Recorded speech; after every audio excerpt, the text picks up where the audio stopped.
Nigeria's journey to reduce the reliance on crude oil hasn't started today, it started many decades ago. How much have we done? How much benefit have we had? That we've had the private sector participation. Now we have economic zones saying that they do have a role to play. Well, I had a conversation with the Managing Director and Chief Executive Officer of Lagos Free Zone, Mr. Adesuwa Ladoja, at the just concluded Africa CEO Forum in Abidjan, and she told us what they are doing to contribute to the diversification of Nigeria's economy. If you are an investor in Nigeria and you invest through the free zone, your export of goods from the free zone is CIT exempt. It's a tax incentive that essentially gives you an opportunity to be able to develop your products, right? And also create import substitution for the government and value-added services. Now, what makes Lagos Free Zone very unique is the fact that we have a deep sea port embedded in the industrial park that is Lagos Free Zone. This has a lot of advantages for the persons who are in the free zone. It means that your raw materials, you can get them readily available. It means that if you are export-driven, you can export your goods. You can export your goods through the deep sea port. And it means that your clearance of goods, right, through the port is on a very fast track. In fact, we're doing 48 hours, we're doing 72 hours, as compared to if you are in the customs territory. Business is that for you to be successful as a business, you need to be free from all those concerns that typically you will experience. And what do I mean? The issue of power, right? The issue of utilities, the issue of infrastructure. You just want to come, do your business, make your profits, pay your taxes, and just go ahead. There's ease of regulatory processes as well, because we're able to bring all the relevant regulators together as a one-stop process so that you are able to focus on what your work is. If this is done and replicated in numerous forms, the diversification that we are looking for in the Nigerian economy, from oil to non-oil exports, will be easier for us to achieve. And in fact, unification of us in the African continent. Well, I hear it's really expensive getting into these zones, and it's not free at all. Okay, so it's good that you said that it's not free, because a lot of people, when they hear free zone, they assume that everything to do with what we are doing is free and that you don't pay anything for it. Nothing could be further than the truth. In fact, the best way to describe us as special economic zones, not free trade zones, right? And yes, it comes at a cost, but it is a cost that it's a good cost, because it's a cost that means that you get value for money, right? If you've seen the development in the Lekki economic zone over the last few years, you will agree with me that there's been a lot of improvement in the state of the roads, in the provision of power. For instance, in the free zone, we have power, compressed natural gas. We've built a power plant that now we'll be having piped natural gas soon. These are things that will make your facility easier for you to run. Now, if you were doing this on your own, you can imagine how much money and how much effort and time they are putting into this thing that you are doing. When you're in the free zone, we take care of all those things for you. We liaise with the customs on your behalf for clearance of your goods. You will pay, but it is good value for money that we are giving you.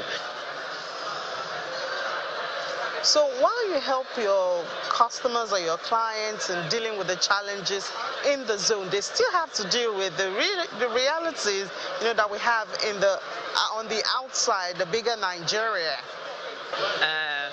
What we say to you is that we hold your hand through the process, from the beginning to the end, right? And what are these issues? A lot of times you just need to have an understanding of the regulatory framework of whatever business or industry that you are involved in.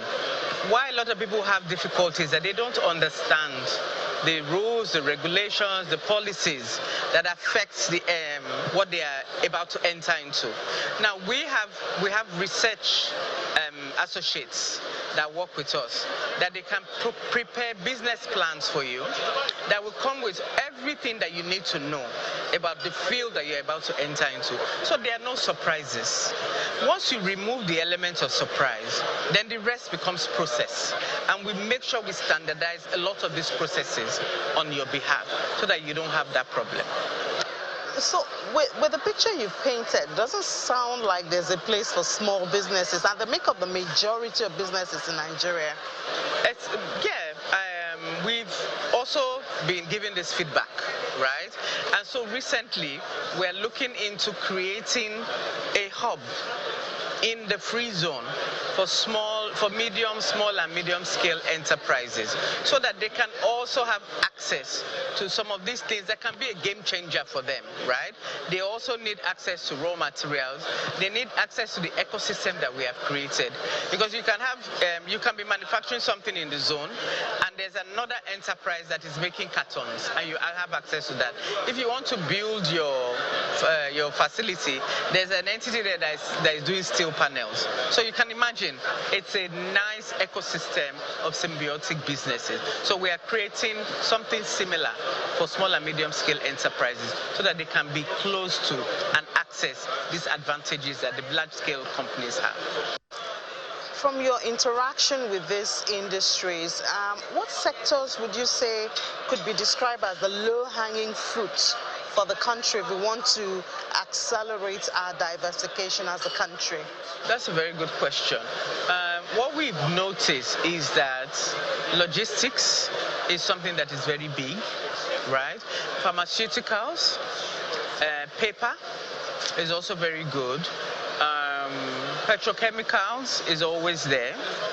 We are also getting a lot of interest from agro businesses, commodities. For the port itself, they are doing a lot of exports of minerals, right? Lithium, cocoa, and all. Nigeria is a very rich country.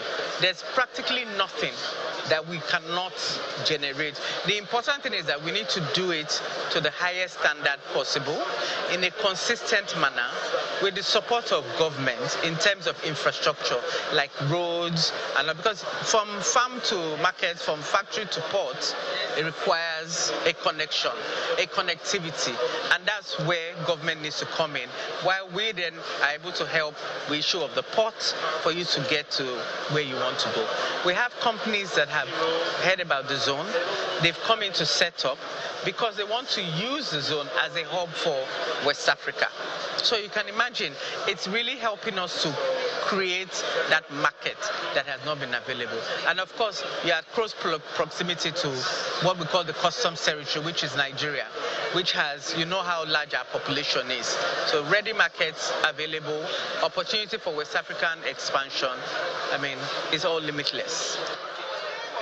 And then the issue of adding value to our raw materials, that's the conversation that seems to be gaining grounds now. Would you say we're making progress in adding value and not just exporting our raw materials? I believe that we are. There's still a lot more to be done. It requires a lot of capital, and it requires a lot of deep thinking as to how can we do this to scale and at low costs, so that it is competitive at the end of the day. Those are really the important considerations, yes. We really need to incentivize manufacturers and incentivize businesses so that they are not just taking raw materials from here and exporting.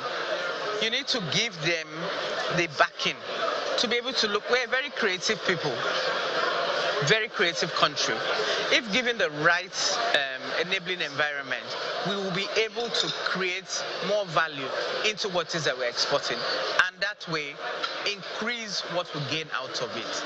But like you said, intentionality is the key word.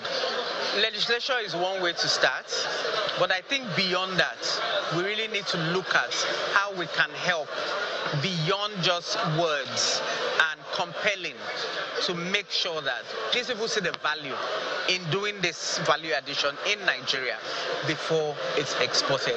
I think that we are beginning to see some of that, and it will only get better, and we're on the road to recovery. Yes.